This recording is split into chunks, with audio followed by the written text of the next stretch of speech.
एक plant lover के लिए कितनी भी छोटी जगह हो, फिर भी उन्हें लगता है कि हर टाइप के पौधे वो अपनी छोटी सी जगह में समेट ले। नमस्ते, मैं सुरभि। और देखिए, मार्च से ही मेरे ये वाटर लिली खिलने लगे हैं और बहुत अच्छी इनमें ग्रोथ होने लगी है। बहुत सारी कलियाँ निकल रही हैं और रोज़ एक ना एक खिलते रहता है। और ये फ्लावर जो होते हैं वाटर लिली 2-3 दिन तक बने रहते हैं। तो प्लांट लवर के लिए लगता है कि ये भी प्लांट उनके गार्डन में रहना चाहिए। और ये तो बहुत ही खूबसूरत लगता है। कहते हैं कि साक्षात लक्ष्मी के रूप ये फ्लावर है।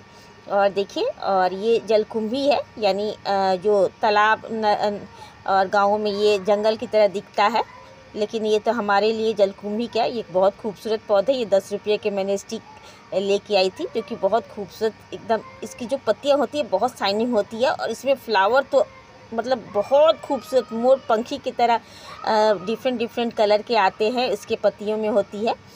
और देखिए, ये भी जंगली ही है और ये मेरे लिए जंगली है, लेकिन मेरे लिए तो ये जलपरी है। और जब इसका नाम वाटर कैबेज आता है तो इसकी खूबसूरती और बढ़ जाती है। जिन्होंने लोटस लगा रखा है या वाटर लिली, वो इन प्लांटों में इनको ज़रूर रखें, इससे मच्छर नहीं आते हैं। तो आज मैं लोटस के बारे में बात करूंगी। और ये रिक्वेस्टेड वीडियो है। मेरे एक व्यूअर ने मुझसे बोला था कि मैम आपने लोटस कैसे ग्रो किया, तो आज मैं इस वीडियो में सारी बातें शेयर करूंगी।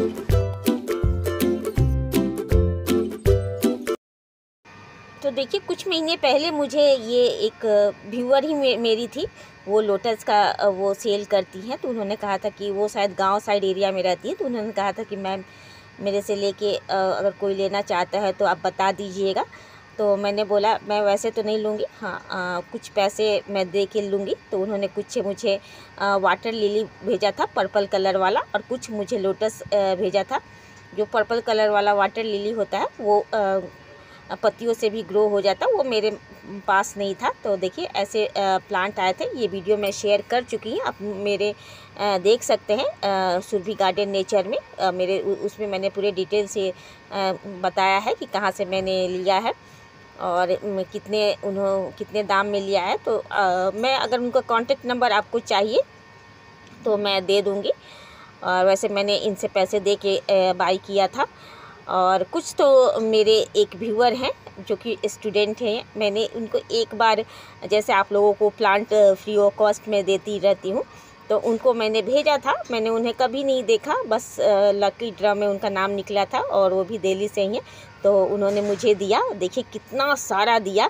ये ब्लड ड्रब लोटस है और बहुत सारा उन्होंने 5-6 ट्यूब दिया था। क्योंकि ये स्टूडेंट हैं तो उन्होंने, और वो मुझे मेरे यहाँ मयूर विहार आके दे गए थे, जबकि दिल्ली में वो कहीं दूर रहते हैं और मेट्रो से आके दे गए थे। तो थैंक यू पवन जी, बहुत आपका बहुत बहुत शुक्रिया और मुझे बहुत खुशी हुई। और ऐसे प्लांट मेरे विश लिस्ट में थे, तो मेरे जैसे मैं देती हूँ तो कभी कभी व्यूअर मेरे देते हैं।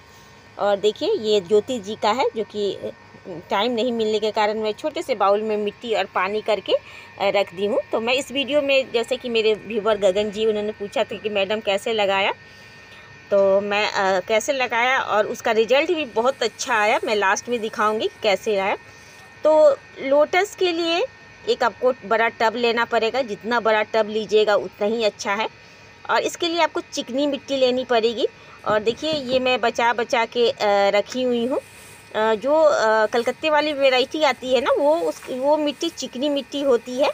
और जैसे कि हम रिपोर्टिंग करते हैं तो चिकनी मिट्टी हटा देते हैं थोड़ी सी नीचे से, तो मैं थोड़ी थोड़ी करके रखी थी और वही मैं इनमें डाल रही हूँ।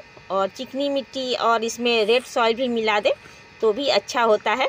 तो ऐसे तो जैसे कि कमल कीचड़ जैसे पानी में खिलता है। और मुझे ऐसा लगता है कि ये हम इसलिए लेते हैं ताकि उसका जो ट्यूब हो उसमें दबा रहे, फ्लोट करके ऊपर नहीं आए। तो मैं एक बात बता देती हूँ, वाटर लिली और लोटस ग्रो करने के अलग अलग, थोड़े से अलग अलग तरीके हैं। तो इसमें मैं लोटस बता रही हूँ। और देखिए, इसमें ये छोटे छोटे देख ही रहे बाउल, ये ऐसे पॉली बैग में मैंने इन सब मिट्टी को रखा हुआ है।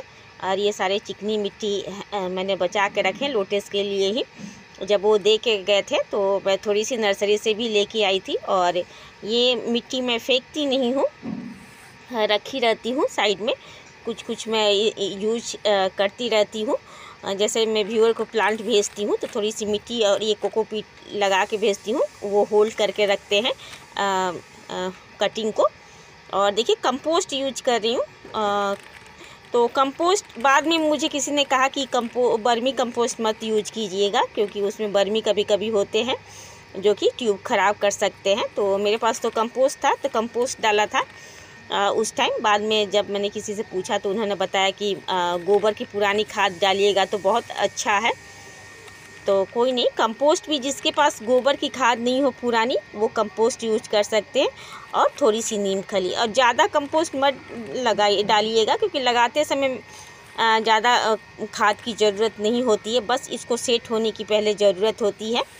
और मेरा तो जो ये टब है ज़्यादा बड़ा नहीं है, हालांकि थोड़ा मुझे बड़ा लेना चाहिए, लेकिन जगह नहीं था तो मैं उनको जल्दी शेप करना चाहती थी, नहीं तो वो ख़राब हो जाते।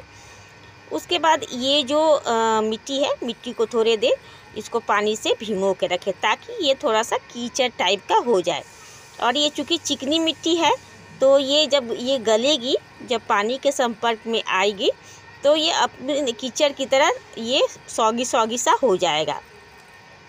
और इसमें ये ख़ास बात है चिकनी मिट्टी में कि जब आप इसको ट्यूब दबाइएगा इसमें तो वो निकलेगा नहीं, उसी के अंदर कीचड़ में धंस जाएगा। और नॉर्मल जैसे हम मिट्टी में ज़्यादातर उसमें रेत वगैरह मिलाए रखते हैं तो वो ऊपर की तरफ तैरने लगेगा, और ट्यूब अगर सेट नहीं होगा तो उसमें अच्छी ग्रोथ नहीं होगी। तो शायद इसलिए इसे कमल इसलिए कीचड़ में खिलता है, और हमें इसी टाइप की मिट्टी चाहिए उसकी अच्छी ग्रोथ के लिए।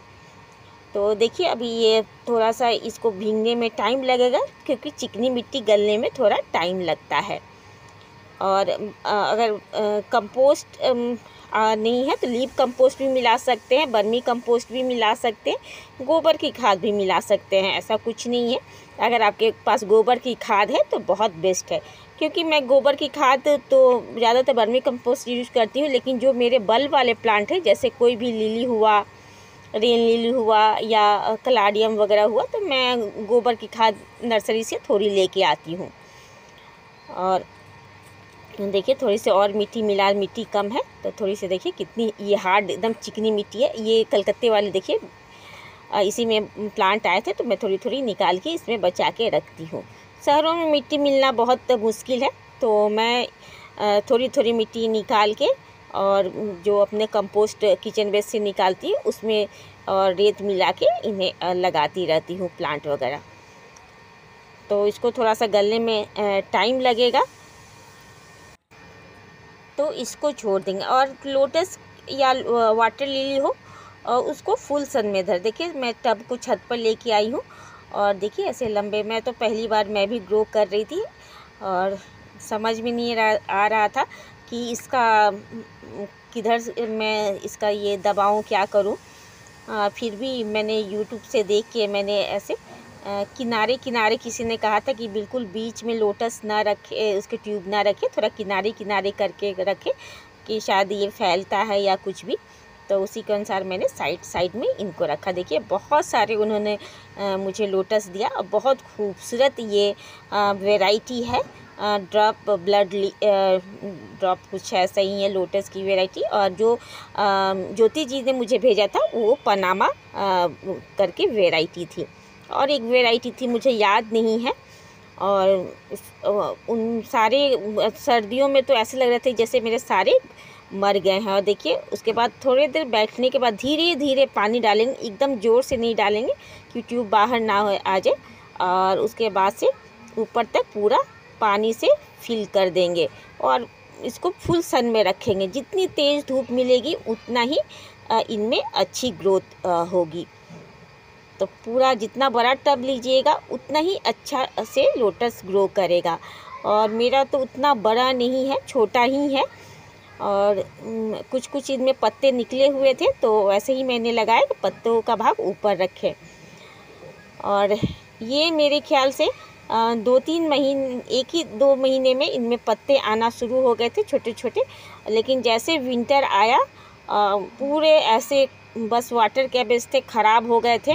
मुझे लगा सारे मर गए, लेकिन जैसे मार्च आया इनमें जो पत्तियां निकलनी शुरू हुई, न्यू न्यू पत्तियां निकलना शुरू होने लगा। और जितने भी मैंने ट्यूब लगाए थे उनमें से एक भी गले नहीं और सारे में पत्तियां हैं। और इनको बड़ा टब देने की ज़रूरत है क्योंकि इनकी उतनी अच्छी ग्रोथ नहीं हो रही है, बड़े बड़े पत्ते आते हैं। तो जो